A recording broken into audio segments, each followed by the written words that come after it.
의사의 장래가 아주 소망되는 젊은 한 중년이 있었습니다. 그가 위험부담이 상당히 높은 그런 투자를 감내했다가 투자에 실패해서 그 바람에 아이오 회사가 자그마치 1,000만 불려하는 엄청난 자금을 잃게 되었습니다. 그는 아이오의 30창업자였고 40년 동안 그 회사를 이끌었던 전설적인 CEO 토마스 사무실에 호출을 받았습니다. 내가 1,000만 불이나 내가 투자를 잘못했으니 어떤가 해서 실패했다는 취지를 감각한 회사였던 그는 그 토마스니 CEO가 불러서 보다 말하기 전에 그는 이렇게 떨면서 말했습니다. 예, 저의 사인 때문에 오셨죠. 제 사표 여기 있습니다. 그래서 1,000만 불이나 어떻게 잘못했으니까 사표를 냈습니다. 그런데 왓슨은 젊은 충격을 받아면서 이렇게 말했습니다. 자네 지금 나이를 농담하는 건가? 내가 자네를 기부시키는데 자그마치 1,000만 불을 드렸는데 그렇게 엄청난 표를 했는데 사표를 낸다고? 내가 이게 부자자 난 당신의 사표를 받을 수 없어. 그래서 사표를 분담해야 됩니다. 마찬가지로 당연히 내가 실수했으니까 사표를 내야 되는데 토마스 나에게를 그만큼 엄청난 투자가 있으면 이제 다른 일을 찾아야지 사표가 다가잖아. 우리 편한 것으로. 그래서 살다 보면 실수할 때 상당히 많습니다. 믿지 않는 세상에서만 아니라 믿는 여러분과 저도 수없이 실수를 하고 있죠. 세상이 일어나 실수하는 것이 아니라 때로는 주님의 사역에도 우리가 실수할 때도 꽤 많습니다. 그에도 불구하고 가족 토마스이 당에게 피해를 있었던 직원이지만 그를 포기하지 않는 것처럼 결코 주님은 여러분과 저를 포기하지 않습니다. 우리가 엄청난 큰 실수에 갈지라도 또 우리 주님의 기대에 더 어긋나는 일을 할지라도 주님은 토마스처럼 우리를 용서해 주시면서 우리의 새로운 기회를 허락하시고 우리를 통해서 새롭게 일하시기를 원하시는 것이죠. 성경에 보면 요나나 베드로나 많은 사람이 다 실패한 사람들입니다.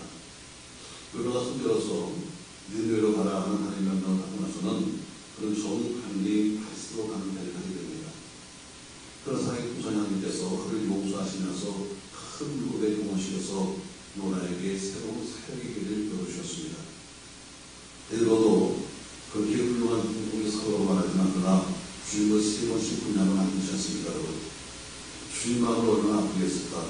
그 주님을 용서해 주셨습니다. 그리고 밤새 돌 던졌지만 한 마리 고기 보잡은 데리고 오셔서 직접 그를 위로하시고 다시 한번 그에게 기회를 해주셨습니다. 오늘 공부하고 있는 나가로 가는 사람도 마찬가지고 한편은 큰 실패는 아닙니다. 나가는 바울과 바나바의 1차 선교회 때 함께 선교인이 동상이죠.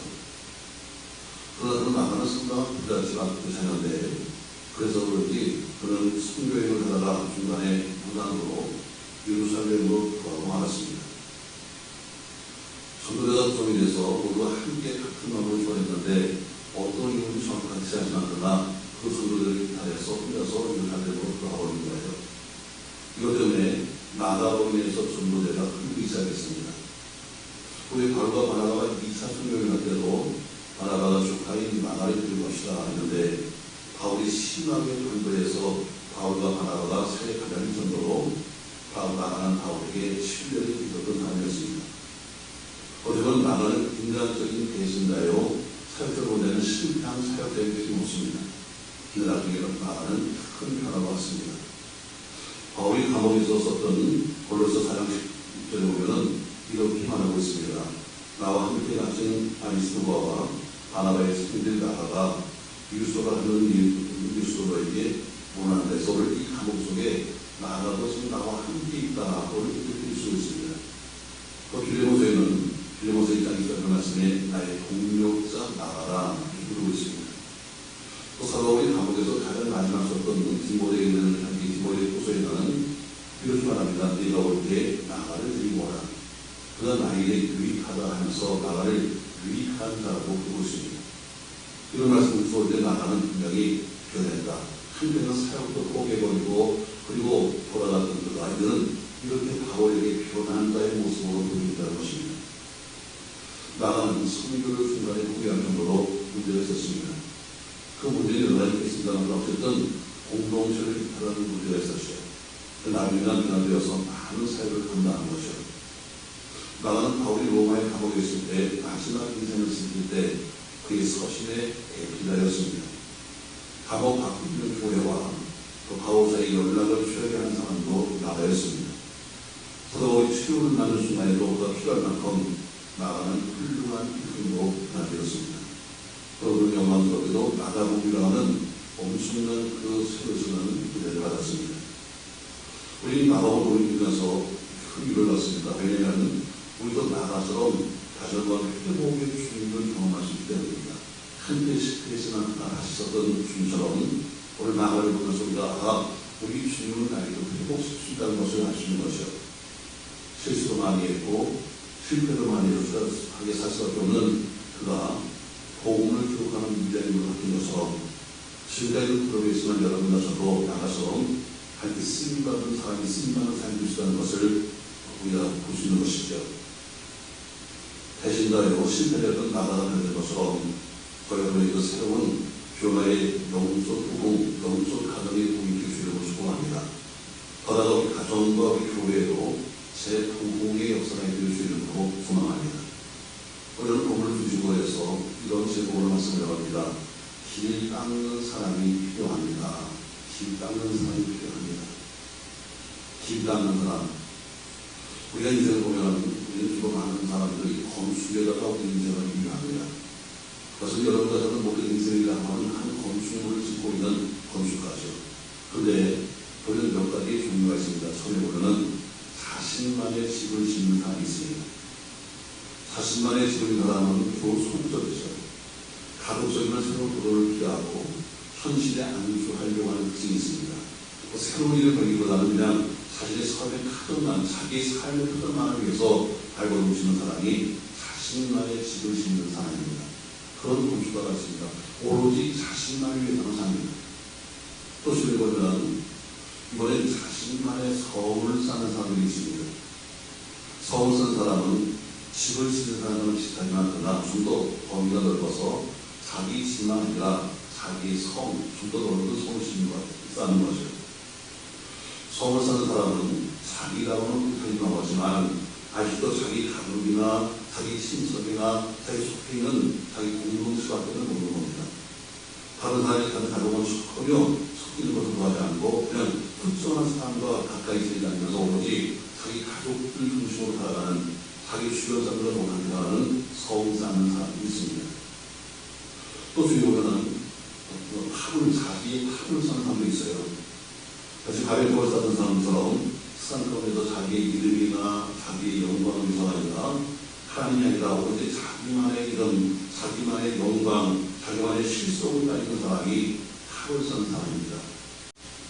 그런 사람 한참 얘기하다 보면 결국에는 자기 자랑으로 끝나게 되고 자기 아들, 자기 딸 자랑으로 자기 탑을 쌓는 사람들이 주변에 많이 있습니다.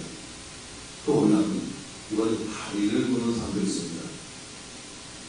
이 사람은 관계에 터져서 서로 등 돌린 사람들, 서로 나는 꼴도 안 하는 그런 사람들하고 그게 끊어진 관계를 이루어주기 위해서 들어가면서 끊어진 관계를 이루어주는 바로 가인런 사람도 있죠. 그런 욕을 먹기도 합니다. 그런 만만한 돌을 써가면서라도 등을 돌린 사람들과 더불어 다리를 모아주려고 하는 사람들도 주변에 있습니다. 그러고 보면 우리 주변에는 길을 닦는 사람이 있습니다. 여러분 길 닦는 사람들은 전혀 나에게 유익하지 않습니다. 당장 나에게 남을 유익할지라도 다른 사람을 위해서 수고하는 사람이 길 닦는 사람입니다. 많은 구설은 고난이 필요하고 역경이 필요하고 희생이 필요하지만 자기 뒤에 오는 사람을 위해서 미리 수고하며 길 닦는 사람입니다. 여러분은 어떤 분의 사람입니까? 오로지 나만을 위해서 자기 집을 짓는 사람입니까? 아니면 좀 더 나가서 성을 우리 가족이나 공동체를 성을 쌓는 사람입니까? 아니면 자기 이름이나 명예에서 탑을 쌓는 사람입니까? 아니면 한 가지 남들을 위해서 다니는 사람입니까? 아니면 오늘 길을 닦는 사람입니까? 오늘 여기 길 닦는 사명을 다했던 오늘 한 사람, 요한이라는 사람을 소개합니다. 사람은 그가 요단강에서 세례를 건다해서 그를 세례 요한이라 부르고 있습니다.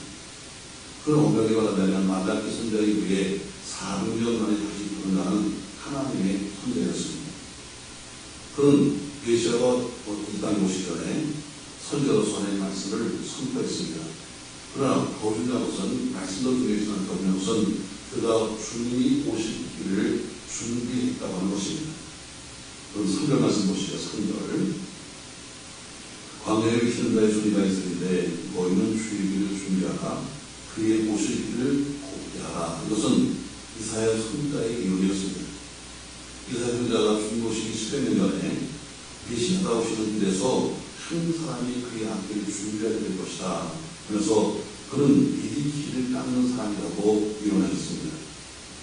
이사야 선지자의 예언으로 세례요한은 그의 모든 삶을 이사하면 오로지 오시는 예수님의 앞길을 닦는 데 자기 인생을 쓸 것이다. 그는 화려한 도시로 가지 않았습니다.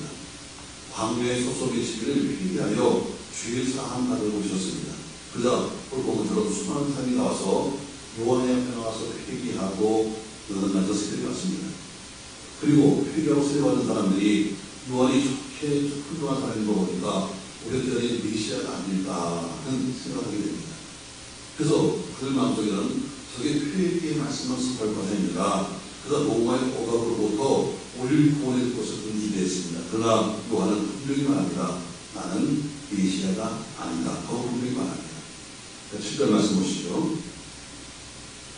그가 선포하였는데 나보다 능력 많으신 이가 내게 오시나니 나는 굽혀 그의 신발끈을 그리고 감당하지 못하겠노라. 나는 너에게 물로 세를 풀었으나 그는 너에게 성령으로 세를 부으시다. 분명히 말합니다. 나는 절대로 메시아가 아니다. 메시아는 조금 있으면 오시는데 나는 그분의 신발끈도 풀 수 없는 그런 사람이다. 그 당시 신발끈이라는 것은 제자들이 하는 것이 아니라 그건 신분이 가장 낮은 하인이 하는 일이 보면 무릎을 꿇고 주인의 신발끈을 내려 풀었습니다. 요한은 말합니다. 나는 제자가 돼서 없는 사람이야. 그러나 실제로 나는 하인도 될 수 있는 사람도 아니야. 나는 단지 물로 세를 것이나 그러나 뒤에 오신 예수님은 성령으로 세를 부십니다. 나에게 주목하지 말고 다시 오실 앞으로 오실 메시아에게 주목하라고 비추고 있습니다. 이렇게 말하는 요한이 그 당시에 상당한 인기가 있었습니다. 그 당시 많은 분들도 존경을 받았고 많은 사람도 인기가 있었습니다. 5절에 보세요. 온 유대 지방과 예루살렘 사람이 다 나가 자기들을 사복하고 일어나면서 세례를 받았다 했습니다. 예루살렘 지방과 온 유대 지방에 사는 사람들이 와서 그들이 찾아와서 세례를 받았습니다. 지금 말하면 유대에서 가장 잘 나가는 사역자요 가장 존경받는 목회자라고 할 수 있습니다. 이들을 갑자기 가사리 예수가 오신 겁니다. 예수가 사역을 시작한 지 얼마 안 돼가지고 요한을 따르는 많은 사람들이 요한을 버리고 예수님을 몰려가기 시작했습니다. 그때 요한이 시작되어서 말하죠. 선생님, 요단강가에서 당시에 세례받았던 그 사람이 하나 있는데 지금 그 사람이 그저 강도를 해서 세례를 주고 있습니다. 그 사람이 우리가 그리 몰려가고 있습니다. 선생님, 어떻게 좀 손을 쓰지 않는 겁니까? 그러다가 사람 하나를 듣겠습니다 하는 요한의 마음, 요한 제자들의 마음속에는 경계심도 있었고 시기심도 있었고 질투심도 있었습니다. 그런데 바로 이 요한의 제자들의 모습이 여러분 같은 모습입니다. 이 시대가 그만큼 악하고 변질되었습니다. 기울어졌습니다. 예를 들면 어떤 교육이 은혜받았다, 어떤 교육이 변화받았다, 어떤 교육이 축복받았다면 괜히 배가 아픈 것이 현실적인 이야기입니다. 말은 엄숙한 축하에 감사하게 말하지만 그러나 속은 굉장히 기나쁩니다. 이 현실입니다. 그렇게 옛말에 이런 걸 하잖아요. 사촌이 누굴 살면 배가 아프다. 다 아시는 거예요. 여러분, 사촌이 누구 말합니까? 여러분, 아주 가까운 사람 말한 거예요. 가까운 사람이 노를 사면 배가 아픈 거예요. 자, 그러나 멀리 있는 사람이 노를 사면 배가 아파요. 예를 들어, 여러분, 친구가 있었는데 친구가 한 20년 전에 헤어졌어요. 그 친구는 미국이었는데 가서 미국 가서 참 부자가 되어가지고 야, 30층짜리 필리핀에 산다. 이러면 약간 부럽습니다. 그러나 얼마 있다 가서 잊어버려요. 근데 미국에 있는 친구가 아니라 목동에 있는 친구가 집을 사고 여기 있는 친구가 지금 3층짜리 필리핀에 산다 그러면 오랫동안 배가 아픕니다. 그러니까 멀리 사람이 사면 별로 문제가 아니에요. 그런데 가까운 사람이 사면 그만큼 적이 쓰는 거예요. 미국에 있는 친구가 연락이 왔습니다. 야, 우리 아들이 이번에 공부를 해가지고 아주 좋은 유대학에 들어간다. 그러면 배가 아프기 시작합니다. 근데 그가 왜 미국이니까 안 그랬는데 옆집 아이가 좋은 학교 가다 보면 굉장히 배가 아프고 어때요? 그 다음에 쥐 없는 아이를 갈갈갈갈 볶으면서 언제지 뭐하냐고 할 수 있는. 왜요? 시인가 저도 시입니다. 요한의 세를 마음속에 놓으시는 까는 아니 요한 선생님께 와서 세례를 받았던 한 남자가 가서 그 사람이 세례를 주기 시작하는데 수없이 가보려고 하는데 그의 마음속에 시기심과 질투 수준이 동해지는 거예요. 그러나 요한을 갈랐습니다. 저희의 말에 이렇게 대답합니다. 요한복음 3장 28절에 보면 이렇게 말해요. 내가 말한 바 나는 그리스도가 아니요 그의 위에 보내심을 받는다라고 한 것을 증언한 자는 너희니라. 신분을 취하는 자는 신랑이나 서서 시까지 음성을 듣는 친구와 크게 기뻐하나니 나는 이러한 기쁨으로 충만하노라. 그는 흥해야 되고 나는 휴대해야 한다. 쉽게 말하면 이런 얘기입니다. 내가 누구 사역을 얘기했잖아. 나는 그리스도가 아니야. 나는 이제 오신 예수님의 들러리에 근거하라서 들러리라는 말씀입니다. 난 들러리야.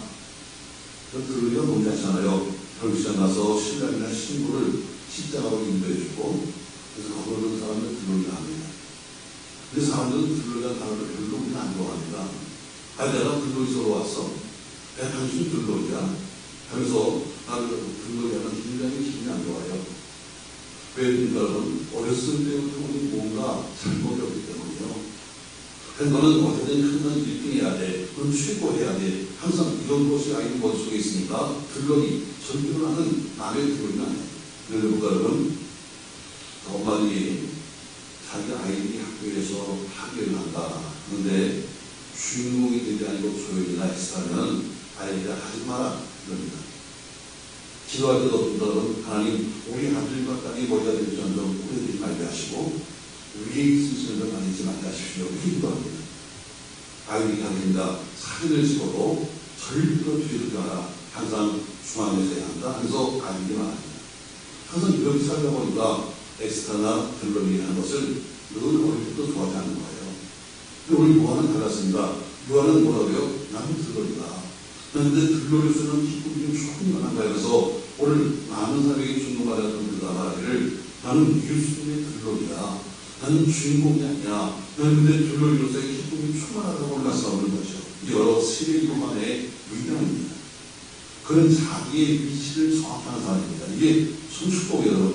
내가 지금 내 위치가 무엇인가 하는 것이 아마도 축복입니다.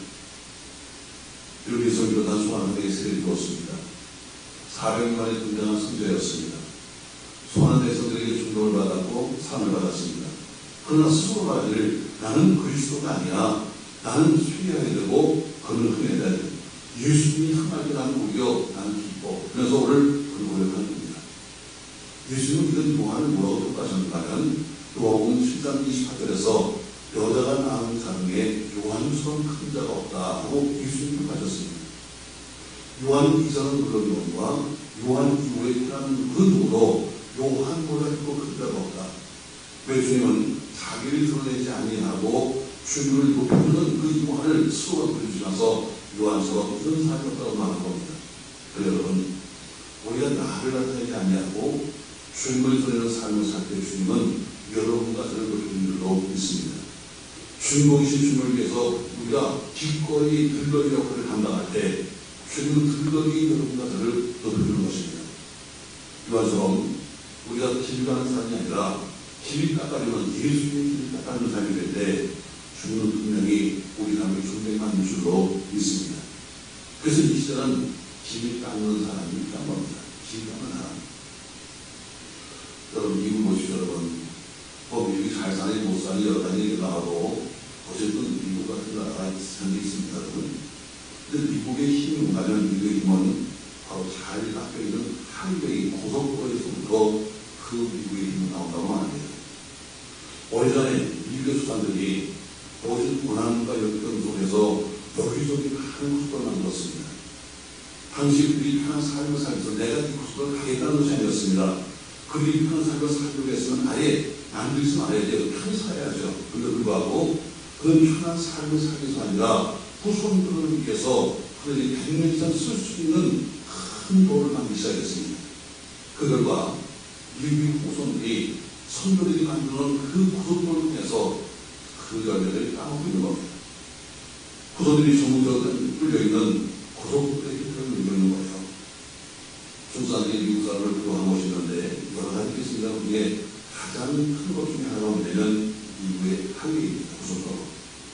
그래서 지금 중국도 어때요? 수많은 길을 만들고 있고 수많은 지금 항해를 만들고 있는데 앞으로 오면 엄청난 앞에 중국의 힘은 바로 그 도로에 싸울 겁니다. 공장을 세우면 당장 제품이 나옵니다. 연예에 보이는 성과가 있죠. 그러나 길을 닦으면 당장 뭐가 생기는 것은 아무것도 없지만 열매는 보이지 않지만 그러나 나중에 그 고통이 시작하면 그 사람에게는 미래가 보이는 겁니다. 사람들은 전 당장 눈에 보이는 공장보다는 미래를 위해서 길을 닦아주는 사람이 되기 주의로 축복합니다. 언더드 선교사님, 미국 국산노예 소속 선교사로서 1885년 한국에 발인되었습니다. 그는 미국에서 얼마든지 편하게 살 수 있는 사람이었습니다. 그럼에도 미국에서 편하게 복음을 살 수 있었습니다. 그럼에도 불구하고 남들이 한 번도 밟아보지 않았던 이 조선 땅, 이 조선 땅으로 발걸음을 옮겼습니다. 그리고 그의 후손들은 한국 역사에 지대한 공헌을 했습니다. 연세대 전신인 연경문학교, 세문학교에 개설했고, 기독수면이라고 하는 YMCA를 조직해서 한국 땅에 기독교신을 심었고, 원동순사는 길을 가는 사람이 아니라 길을 닦는 사람이었습니다. 그러나 안성원 선생님, 그도 마찬가지 여러분, 민족교육이 나라를 살린다 생각해서 평안도 강사에 전진학교를 세우고 후배들을 교육시켜서 저를 양성했습니다. 그런 3번씩이나 미국에서 공부할 수 있는 것을 불구하고 그런 편한 길을 가지 아니하고 길을 닦는 일에 하지 않는 겁니다. 61세에 그가 하나님 구준할 때 흥사단 상위 임시정부 활동 등 젊은 사람들에게 말씀을 가르쳤고 민족을 심어주었습니다. 그리고 그는 늘 주옥과 민뜻을 기도했습니다. 바로 안성선님도 길을 닦는 사람이었습니다. 사랑하는 여러분, 오히려 지금 좀 고달프고 힘들어도 길을 가는 사람이 아니라 길을 만들고 길을 닦는 사람이 되시기를 주의 이름으로 축복합니다. 그런데 교회 이렇게 말씀 받겠습니다. 오늘도 이상구의 남자의 행사를 통해서 여러분에게 아주 간단하게 말씀하겠습니다. 어느 교회든지 교회도 두 종류의 사람이 있습니다. 길을 닦는 사람이 있고 닦아놓은 길을 걸어가는 사람, 두 종류의 사람이 있습니다. 여러분이 닦아놓은 길을 처음이라고 하지 말고 세리가처럼 길을 닦는 사람이 계시기를 주의 이름으로 축복합니다. 그럼 길 닦는 일은 매우 힘든 겁니다. 어려운 겁니다. 고통스러운 겁니다. 진척이 별로 없습니다. 당장 생기는 것도 없습니다. 그러나 요한은 이 일을 감당했습니다. 주님이 오실 길을 걷는 일이 닦아온 겁니다. 그리고 주님께로부터 여자가 남자를 위해서 가장 큰 자라는 평가를 받게 됩니다. 아브라함도 믿음으로 길을 닦아놓은 사람입니다. 믿음으로 할 바를 알지 못하고 고향을 떠나 가나안 땅에 가 있었다가 100세에 안 낳은 아들 이삭을 모리아산에서 바치라 하는 명령에 순종함으로써 축복을 닦았습니다. 결과 그 아브라함은 믿음의 복을 받아서 모든 조상 복의 그론이 되었다고 말씀하고 있습니다. 그의 후손들도 아브라함의 복을 아브라함이 닦아놓은 길을 하면서 복을 받아서 선택받은 백성들인 겁니다. 길 닦는다는 것은 눈물을 흘려 시작한 것과 같습니다. 그러나 눈물을 흘려 시작하게 되면 반드시 복식단을 부리는 것처럼 어렵고 힘들고 고통스럽지만 그러나 길을 닦을 때 이 있다는 열매를 분명히 언젠가 우리 후대가 오게 될 줄로 믿습니다. 그러므로 주님이 오신 길을 닦던 요한처럼 그래서 주님이 그를 여자 중에 가장 큰 자로 칭찬했던 것처럼 믿음으로 주님의 길을 닦음으로 주님의 칭찬받는 여러분과 제가 되시기를 예수님의 이름으로 축원합니다. 가정도 마찬가지입니다. 자신과 후대 만대의 축복의 열어줄 수 있는 것은 여러분이 믿음의 길을 닦아놓는 겁니다.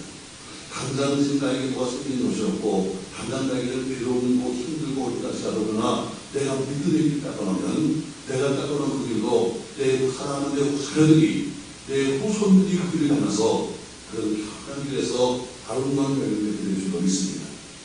하루아침에 공장을 쏘면 당장 생기는 수익이 있습니다. 길을 닦으면 여러분 아무런 수익이 없고 어때요? 투자만 할 뿐이고 눈에 보이는 당장 수익가 없습니다. 그러나 그 길이 완성되고 나면 닦으시고 나면 그 뒤에는 내 후손들이, 내 자녀들이, 내 사람의 가족들이 내가 닦아놓은 길을 가는 겁니다. 여러분이 힘들어도 여러분이 신앙을 지키고 여러분이 믿음으로 여러분의 길을 닦아놓으면 여러분의 길은 내가 당장 힘들었어도 우리 믿음에 사랑하는 우리 후배들이, 믿음에 사랑하는 자녀들이 그 길을 닦아서 여러분께 감사하며 여러분은 길 닦는 사람의 삶을 만들어낼 줄로 믿습니다. 따라서 여러분의 후손들이 축복의 길을 갈 수 있도록 믿음의 길을 닦는 여러분 가시가 되시기를 예수의 이름으로 축원합니다. 저는 오늘 마가복음 1장 1절로 8절 말씀 세 부분을 통해서 길 닦는 사람이 필요합니다. 이런 질문을 했습니다. 5가지 얘기했어요. 첫 번째, 자신만의 집을 짓는 사람입니다. 오로지 그냥 나만 위해 사는 사람입니다. 또 자신만의 사업을 사는 사람, 조금 더 나가서 우리 자신을 넘어서 좀 우리 가족, 우리 공동체, 우리 친척, 그래서 입만 열리면 내 아들 내가라는 자신의 사업을 사는 사람이 있습니다. 그래서 자기의 가족을 사는 우리 자기 병에 자기 입을 사는 사람도 있죠. 어떤 사람은 간단히 양쪽을 위해서 답을 보는 사람도 있습니다. 그 사람은 중재하는 사람이죠. 자기가 돈을 빼가면서 남들과 만나서 갈라지는 삶이 이룬 사람. 그러나 마지막엔 미래를 위해서 한 축복을 닦아놓은 사람이 있습니다. 다른 사람들은 여러분이 길을 닦는 사람이 되길 바라면서 여러분이 닦아놓은 길을 여러분의 믿음의 후배들이, 믿음의 자녀들이 상봉을 할 수 있는 길 닦는 사람이 되시기를 예수님의 이름으로 축원합니다. 교회는 마찬가지로 닦아놓은 길을 가지고 하지 말고 힘들고 길을 닦아놓으면 그 길로 반드시 믿음의 후배들을 생각하면서 길 닦는 사람 되시기를 예수님의 이름으로 축원합니다. 고마우신 선생님 아버지, 인생 사는 것은 낯이 집을 것 같습니다. 어떻게 집을 줄 것이며 누구를 줄 것인가. 그러나 집을 짓는 건 한단이나 길 닦는 것은 앞으로 먼 길입니다.